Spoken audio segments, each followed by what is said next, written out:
ಫಟಾಫಟ್ 50ಗೆ ಸ್ವಾಗತ. ನಾನು ಅವಿನಾಶ್ ಶಿವನ್. ನಾನು ಚೈತ್ರಾ ಅಂಚನ್. ಈ ಕ್ಷಣದ 50 ಸುದ್ದಿಗಳನ್ನ ಫಟಾಫಟ್ ಅಂತ ನೋಡೋಣ. ಬೆಂಗಳೂರಿನ ಸುಧಾಮನಗರದ ಟಿಕೆಸಿ ಗಾರ್ಡನ್ನಲ್ಲಿ ಕಾಲೇಜಿನ ಗೋಡೆ ಕುಸಿದು ಬಿದ್ದಿದೆ. ಪಕ್ಕದಲ್ಲೇ ಪಾರ್ಕ್ ಮಾಡಿದ್ದಂತ 2 ಬೈಕ್, ಕಾರು ಜಖಂಗೊಂಡಿದೆ. ಅದೃಷ್ಟವಶಾತ್ ಕಾಂಪೌಂಡ್ ಪಕ್ಕದಲ್ಲೇ ಆಟವಾಡುತ್ತಿದ್ದಂತ ಮಕ್ಕಳು ಜಸ್ಟ್ ಮಿಸ್ ಆಗಿದ್ದಾರೆ. ಇಂದು ಕಾಲೇಜು ರಜೆ ಇದ್ದ ಕಾರಣ ಘೋರ ದುರಂತ ತಪ್ಪಿದೆ. ಬೆಂಗಳೂರಿನಲ್ಲಿ ಯುವತಿಗೆ ಡ್ರಗ್ಸ್ ನೀಡಿ ಅತ್ಯಾಚಾರ ನಡೆಸಿರುವಂತಹ ಆರೋಪ ಕೇಳಿ ಬಂದಿದೆ. ಈ ಸಂಬಂಧ ಆಂಧ್ರದ ಲಕ್ಕಿ ಲಕ್ಷ್ಮೀರೆಡ್ಡಿ ಎಂಬಾತನ ವಿರುದ್ಧವಾಗಿ ಇದೀಗ ಹೈಗ್ರೌಂಡ್ಸ್ ಠಾಣೆಗೆ ಸಂತ್ರಸ್ತ ಯುವತಿ ದೂರನ್ನು ನೀಡಿದ್ದಾಳೆ. ಅಕ್ಕನ ಬರ್ತ್ಡೇ ಇದೆ, ಬಾ ಅಂತ ಕರೆಸಿಕೊಂಡು ಕೃತ್ಯ ಎಸಗಿದ್ದಾನೆ ಅಂತ ಯುವತಿ ಆರೋಪವನ್ನ ಮಾಡಿದ್ದಾಳೆ. ಅತ್ಯಾಚಾರ ಆರೋಪಿ ಲಕ್ಕಿ ಲಕ್ಷ್ಮೀರೆಡ್ಡಿ ಹಾಗೂ ಸಂತ್ರಸ್ತೆ ನಡುವೆ ಹಲವು ವರ್ಷಗಳಿಂದ ಸ್ನೇಹ ಇತ್ತು. 2019ರಲ್ಲಿ ಕಸ್ಟಮರ್ ಕೇರ್ನಿಂದ ಆದ ಪರಿಚಯ ನಂತರ ಸ್ನೇಹವಾಗಿ ಮಾರ್ಪಟ್ಟಿತ್ತು. ಇದೀಗ ಗೆಳೆಯನ ವಿರುದ್ಧವೇ ಅತ್ಯಾಚಾರ ಆರೋಪ ಮಾಡಿದ್ದಾಳೆ. ಇಬ್ಬಿಬ್ಬರು ಲವರ್ಸ್ನ ಮೇಂಟೈನ್ ಮಾಡಲು ಬೈಕ್ ಕಳ್ಳತನಕ್ಕೆ ಇಳಿದಿದ್ದ ಖತರ್ನಾಕ್ ಖದೀಮ್ ಅರೆಸ್ಟ್ ಆಗಿದ್ದಾನೆ. ಬೆಂಗಳೂರಿನ ಹಲ್ಸೂರು ಗೇಟ್ ಪೊಲೀಸರು ಆಸಿಫ್ ಎಂಬಾತನನ್ನ ಬಂಧಿಸಿದ್ದಾರೆ. 14 ವರ್ಷಗಳಿಂದ ತಲೆಮರೆಸಿಕೊಂಡಿದ್ದ ಕಿಲಾಡಿ ಕೊನೆಗೂ ಜೈಲು ಸೇರಿದ್ದಾನೆ.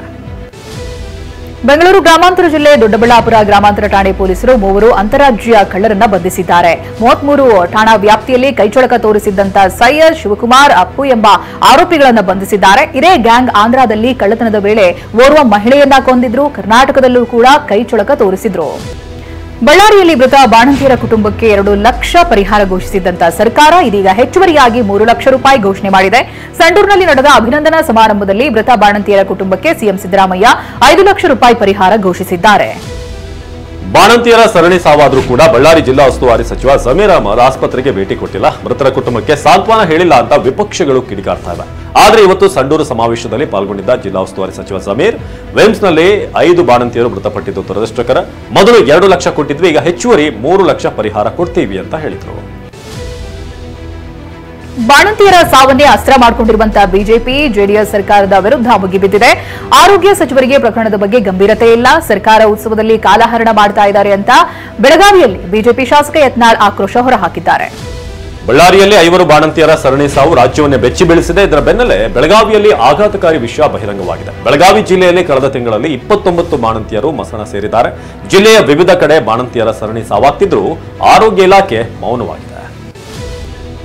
ತಮ್ಮ ಜಿಲ್ಲೆಯಲ್ಲಿ ಅಪೌಷ್ಟಿಕತೆಯಿಂದ ಬಾಣಂತಿಯರು ಮಕ್ಕಳ ಸಾವಿನ ಬಗ್ಗೆ ತನಿಖೆ ಮಾಡಿಸುತ್ತೇವೆ ಎನ್ನುವುದಾಗಿ ಸಚಿವೆ ಲಕ್ಷ್ಮೀ ಹೆಬ್ಬಾಳ್ಕರ್ ತಿಳಿಸಿದ್ದಾರೆ. ಟಿವಿ9 ವರದಿಗೆ ಪ್ರತಿಕ್ರಿಯೆ ನೀಡಿದ ಹೆಬ್ಬಾಳ್ಕರ್, 3 ತಿಂಗಳಲ್ಲಿ ಬಾಣಂತಿಯರು, ಗರ್ಭಿಣಿಯರು, ಮಕ್ಕಳ ಸಾವಿಗೆ ಏನ್ ಕಾರಣ ನೋಡ್ತೀವಿ, ಬಳ್ಳಾರಿ ಘಟನೆ ಬಗ್ಗೆಯೂ ಸಮಗ್ರ ವರದಿ ಕೇಳಿದ್ದೇವೆ ಅಂತ ಹೇಳಿಕೆ ನೀಡಿದ್ದಾರೆ.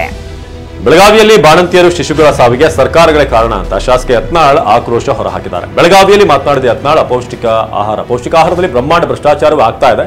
ಬಳ್ಳಾರಿ ಮಾದರಿಯಲ್ಲಿ ಇಲ್ಲಿಯೂ ಕೂಡ ತನಿಖೆ ಆಗಬೇಕು ಅಂತ ಹೇಳಿದರು.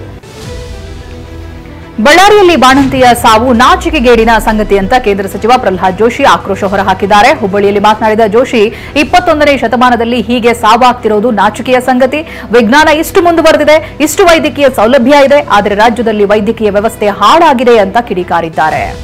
ಬೆಳಗಾವಿಯ ಸುವರ್ಣಸೌಧದಲ್ಲಿ ನಾಳೆಯಿಂದ ಚಳಿಗಾಲದ ಅಧಿವೇಶನ ಆರಂಭ ಆಗುತ್ತೆ. ನಾಳೆಯಿಂದ 10 ದಿನಗಳ ಕಾಲ ಅಂದ್ರೆ ಡಿಸೆಂಬರ್ 19ರವರೆಗೆ ವಿಧಾನಮಂಡಲ ಅಧಿವೇಶನ ನಡೆಯಲಿದೆ. ವಿಧಾನಮಂಡಲ ಅಧಿವೇಶನದಲ್ಲಿ ಸರ್ಕಾರದ ವಿರುದ್ಧ ಮುಗಿಬೀಳುವುದಕ್ಕೆ ವಿರೋಧ ಪಕ್ಷಗಳು ಸಕಲ ರೀತಿಯಲ್ಲೂ ಸಜ್ಜಾಗಿವೆ. ಪ್ರಮುಖವಾಗಿ ವಕ್ಫ್ ಆಸ್ತಿ ವಿವಾದ, ರಾಜ್ಯದಲ್ಲಿ ಬಾಣಂತಿಯರ ಸರಣಿ ಸಾವು ಪ್ರಕರಣವನ್ನೇ ಅಸ್ತ್ರವಾಗಿಸಿಕೊಂಡು ವಿಪಕ್ಷಗಳು ಮುಗಿಬೀಳಲಿವೆ. ವಿಪಕ್ಷ ನಾಯಕ ಅಶೋಕ್ ನಿಲುವಳಿ ಮಂಡಿಸಿದರೆ ಶಾಸಕ ಯತ್ನಾಳ್ ನಿಲುವಳಿ ಚರ್ಚೆ ಮುಂದುವರಿಸಲಿದ್ದಾರೆ. ಬಿಜೆಪಿ ಬತ್ತಳಿಕೆಯಲ್ಲಿ ಕೇವಲ ವಕ್ಫ್ ಆಸ್ತಿ ವಿವಾದ, ಬಳ್ಳಾರಿಯಲ್ಲಿ ಬಾಣಂತಿಯರ ಸಾವು ಪ್ರಕರಣ ಮಾತ್ರವಲ್ಲ, ಪಡಿತರ ಚೀಟಿ ಗೊಂದಲ, ಮುಡಾ ಸೈಟ್, ವಾಲ್ಮೀಕಿ ನಿಗಮದ ಅಕ್ರಮ, ಹೀಗೆ ಸಾಲು ವಿಚಾರ ಮುಂದಿಟ್ಟು ಬಿಜೆಪಿ ಹೋರಾಟಕ್ಕೆ ಸಜ್ಜಾಗಿದೆ. ಈ ವಿಚಾರಗಳನ್ನೇ ಮೊದಲು ಕೈಗೆತ್ತಿಕೊಳ್ಳಲು ಪ್ಲಾನ್ ಮಾಡಲಾಗಿದೆ. ರೆಬಲ್ ಶಾಸಕ ಯತ್ನಾಳ್ ಬಿಜೆಪಿಗೆ ಮಗ್ಗಲ ಮುಳ್ಳಾಗಿದ್ದಾರೆ. ಆದರೆ ಆಂತರಿಕ ಜಗಳ ಏನೇ ಇರಲಿ, ಒಗ್ಗಟ್ಟಾಗಿ ಸರ್ಕಾರದ ವಿರುದ್ಧ ಹೋರಾಟ ಮಾಡ್ತೀವಿ ಅಂತ ಶಾಸಕ ಯತ್ನಾಳ್ ಹೇಳಿಕೆ ನೀಡಿದ್ದಾರೆ. ಬೆಳಗಾವಿ ಅಧಿವೇಶನದಲ್ಲಿ ಒಗ್ಗಟ್ಟಾಗಿ ಹೋರಾಟ ಮಾಡ್ತೀವಿ, ಕಾಂಗ್ರೆಸ್ ಆಡಳಿತದಲ್ಲಿ ಅಭಿವೃದ್ಧಿ ಕೆಲಸಗಳೇ ಆಗ್ತಿಲ್ಲ ಅಂತ ಕಿಡಿಕಾರಿದ್ದಾರೆ. ಬಿಜೆಪಿ ಅಸ್ತ್ರಕ್ಕೆ ತಿರುಗೇಟು ಕೊಡಲು ಕಾಂಗ್ರೆಸ್ ಮಾಸ್ಟರ್ ಪ್ಲಾನ್ ಮಾಡಿದೆ. ಬೈ ಎಲೆಕ್ಷನ್ ಗೆಲುವಿನ ಹುಮ್ಮಸ್ಸಿನಲ್ಲಿರುವಂತಹ ಕಾಂಗ್ರೆಸ್ ಪಡೆ ವಕ್ಫ್ ಆಸ್ತಿ ನೋಂದಣಿ ವಿಚಾರದಲ್ಲಿ ದಾಖಲೆ ರೆಡಿ ಮಾಡಿಕೊಂಡಿದೆ. ಕೋವಿಡ್ ಹಗರಣವನ್ನ ಬಿಜೆಪಿ ವಿರುದ್ಧ ದಾಳವಾಗಿ ಬಳಸೋದಕ್ಕೆ ಕಾಂಗ್ರೆಸ್ ರೆಡಿಯಾಗಿದೆ. ಬಾಣಂತಿಯರ ಸಾವಿನ ವಿಚಾರಕ್ಕೂ ಕೌಂಟರ್ ಕೊಡೋದಕ್ಕೆ ಕೇಂದ್ರದ ಲ್ಯಾಬೊರೇಟರಿ ವರದಿಯನ್ನ ಬ್ರಹ್ಮಾಸ್ತ್ರ ಮಾಡಿಕೊಂಡಿದೆ. ನಿನ್ನೆಯಷ್ಟೇ ಕೋರ್ ಕಮಿಟಿ ಸಭೆ ಬಳಿಕ ರಾಜ್ಯಾಧ್ಯಕ್ಷರ ಬದಲಾವಣೆ ಇಲ್ಲ ಅಂತ ಬಿಜೆಪಿ ರಾಜ್ಯ ಉಸ್ತುವಾರಿ ಘೋಷಿಸಿದ್ರು. ಇದರ ಬೆನ್ನಲ್ಲೇ ಇವತ್ತು ಹೊನ್ನಾಳಿಯಲ್ಲಿ ಬಿವೈ ವಿಜಯೇಂದ್ರರನ್ನ ಅದ್ದೂರಿ ಮೆರವಣಿಗೆ ಮಾಡಲಾಗಿದೆ. ರೇಣುಕಾಚಾರ್ಯ ನೇತೃತ್ವದಲ್ಲಿ ಸವಳಂಗ ಸರ್ಕಲ್ನಿಂದ ಸಂಗೊಳ್ಳಿ ರಾಯಣ್ಣ ಸರ್ಕಲ್ವರೆಗೂ ಕೂಡ ಮೆರವಣಿಗೆ ಮಾಡಲಾಗಿದೆ. ಸಂಡೂರು ಬೈ ಎಲೆಕ್ಷನ್ ನಲ್ಲಿ ಭರ್ಜರಿ ಗೆಲುವು ಹಿನ್ನೆಲೆಯಲ್ಲಿ ಇವತ್ತು ಅಭಿನಂದನಾ ಸಮಾವೇಶವನ್ನು ಹಮ್ಮಿಕೊಳ್ಳಲಾಗಿತ್ತು. ಸಮಾವೇಶದಲ್ಲಿ ಸಿಎಂ ಸಿದ್ದರಾಮಯ್ಯ, ಡಿಸಿಎಂ ಡಿಕೆ ಶಿವಕುಮಾರ್ ಸೇರಿದ ಹಾಗೆ ಹಲವು ಸಚಿವರು ಭಾಗಿಯಾಗಿದ್ದರು. ಸಿಎಂಗೆ ಪೂರ್ಣ ಕುಂಭ ಸ್ವಾಗತ ಕೋರಿದರು. ಬೆಂಗಳೂರಿನ ರಿಚ್ಮಂಡ್ ಟೌನ್ನಲ್ಲಿ ರಿಚ್ ಲ್ಯಾಂಗ್ ಫೆಸ್ಟ್ ಆಯೋಜಿಸಲಾಗಿತ್ತು. ಬಗೆ ಬಗೆಯ ಹ್ಯಾಂಡ್ ಮೇಡ್ ವಸ್ತುಗಳು, ಬಗೆ ಬಗೆಯ ತಿಂಡಿಯ ಸ್ಟಾಲ್ಗಳು ಗ್ರಾಹಕರನ್ನ ಕೈ ಬೀಸಿ ಕರೆತಿದ್ದು.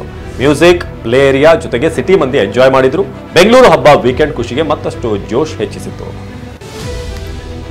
ಅಡಿಲೇಡ್ನಲ್ಲಿ ಆತಿಥೇಯ ಆಸ್ಟ್ರೇಲಿಯಾ ವಿರುದ್ಧ ನಡೆದ ಎರಡನೇ ಟೆಸ್ಟ್ ಪಂದ್ಯದಲ್ಲಿ ಭಾರತ ಹೀನಾಯ ಸೋಲು ಕಂಡಿದೆ. ಎರಡನೇ ದಿನದಾಟ ಅಂತ್ಯಕ್ಕೆ ಎರಡನೇ ಇನ್ನಿಂಗ್ಸ್ನಲ್ಲಿ 5 ವಿಕೆಟ್ ಕಳೆದುಕೊಂಡು 128 ರನ್ ಗಳಿಸಿದ ಭಾರತ ಇಂದು 175 ರನ್ಗೆ ಆಲ್ಔಟ್ ಆಯಿತು. ಗೆಲುವಿಗೆ 19 ರನ್ ಬೆನ್ನಹತ್ತಿದ ಆಸ್ಟ್ರೇಲಿಯಾ ವಿಕೆಟ್ ನಷ್ಟ ಇಲ್ಲದೆ ಗುರಿ ತಲುಪಿದೆ. ಇದರೊಂದಿಗೆ 5 ಪಂದ್ಯಗಳ ಸರಣಿಯನ್ನ 1-1 ಸಮ ಮಾಡಿಕೊಂಡಿತ್ತು.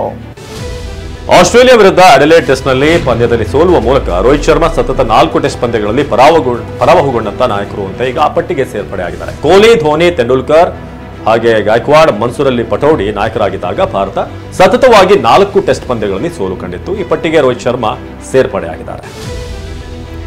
ಭಾರತ ಮತ್ತು ಆಸ್ಟ್ರೇಲಿಯಾ ನಡುವಿನ ಎರಡನೇ ದಿನದ ಆಟದ ವೇಳೆ ಆಸೀಸ್ ಪ್ರೇಕ್ಷಕರು ಭಾರತೀಯ ಆಟಗಾರರನ್ನ ಟಾರ್ಗೆಟ್ ಮಾಡ್ತಾ ಇದ್ರು. ಇದಕ್ಕೆ ವಿರಾಟ್ ಕೆರಳಿ ಕೆಂಡವಾಗಿದ್ರು.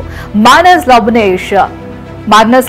ಲಾಬುಶೇನ್ ಅಂತ ವಿಕೆಟ್ ಕಬಳಿಸ್ತಾ ಇದ್ದಂತೆ ಆಸೀಸ್ ಅಭಿಮಾನಿಗಳಿಗೆ ಬಾಯಿ ಮುಚ್ಕೊಂಡಿರಬೇಕು ಅಂತ ಕೈ ಸನ್ನೆ ಮಾಡಿದ್ರು. ಈ ವಿಡಿಯೋ ಈಗ ವೈರಲ್ ಆಗ್ತಾ ಇದೆ.